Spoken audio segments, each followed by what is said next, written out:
It is just Martin91, and today I'm here to talk to you guys about the 15th movie in the MCU chronology, which is Captain America Civil War. It is now 6 days to Endgame, and it is insane. This movie, Civil War, picks up shortly after Avengers Age of Ultron, and more concretely, Winter Soldier, the second Captain America movie.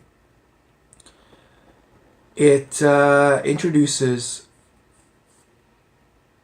It basically faces the Avengers with the actions that they have been doing so far and how the government is actually looking upon them.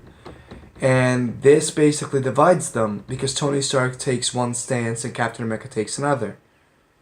They basically have to decide to either give themselves up completely to the government and have them sanction what they can or cannot do, or be disbanded completely. Now, essentially, Captain America does not agree with this, and Tony Stark believes that they should have limitations, because if they don't, well, they're just as bad as the bad guys at this point. Why shouldn't they be able to, cooperate? But at the end of the day, Captain America doesn't agree with it because of his reasons. Tony Stark stands by his stance for his reasons. It gets really controversial and really complex, and a movie like this needed that, especially when it's based on a comic book that and still they couldn't do 100% of the comic book for many reasons, but what they did in the movie universe is actually quite well done, in my opinion.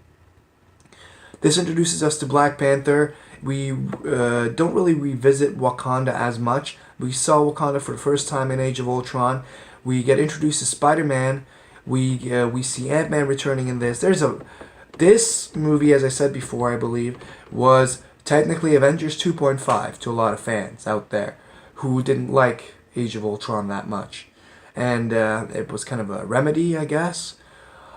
I'm not sure. I like this movie for what it was. And it's a good Captain America movie. It's a good Avengers movie. I do look at it as an Avengers movie. It set a lot of cogs in place for what's to come. As a phase opener, as the opening of Phase 3, it did an amazing job. Not like Iron Man 3 did for following Avengers in Phase 2. That was a whole different story. We will see where this is going to go, because I already saw, I think there's some returning cast members for Endgame who we presumed were dead in this one. Again, we will see. We don't know what's going to happen. This movie, as I said, introduced a lot of plot lines that basically were really important, really important for Endgame. So if you see just a handful of movies before Endgame, I'd say see this, Civil War, see Infinity War, and see Endgame. There's a bunch of others that kind of align things, but it's obviously up to preference, right? I'm not going to spoil any more of this movie. It's a really fun time, but honestly, it's one of those things that you really have to focus on. You really have to... It can't just be playing in the background, I believe. This is one of those things that has, unless you see it dozens of times already, it needs undivided attention. It has a lot of things that set up the future of the franchise, and it's an absolute masterpiece. And that is my personal opinion.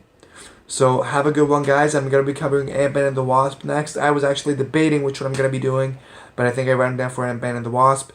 That's it for today. Well, for right now. I'll talk to you guys later, alright? Have a good one.